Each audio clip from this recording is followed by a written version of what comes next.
एक दुकानात नारळ घ्यायला गेलं, नारळ जिंदा डावलात. नारळ घ्यायला गेलं, नारळ घ्यायला गेलं तर त्याला एक जण दुकानदाराला म्हणलं केवढा नाही हो. दुकानदार म्हणले 25 लाख. इतका माग.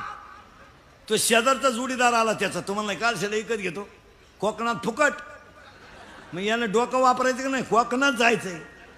जिंदाड कोकणात गेलं, नारळलाही झाडाला, हे झाडावर चढलं, फटका हाणला, सटकलं, लटकलं, खाली 200 फूट खड्डा. मग फुकट लटकलं का इकत? फुकट.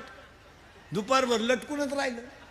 एक उंटावाला चालू होतं खालून, ते वरचं लटकेल उंटावाल्याला म्हणलं 500 रुपये घे पण मला खाली घे.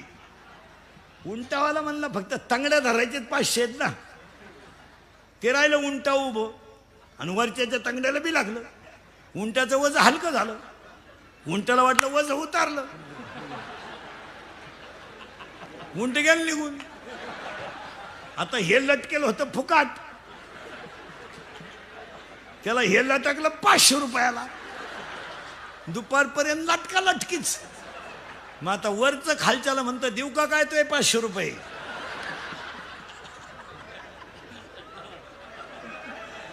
खालचा म्हणणं अजून 1000 घे पण वरचा हात सोडू नको. का 500 नाही 0. संपली माणसं. मारा माणसं फक्त दिसायला.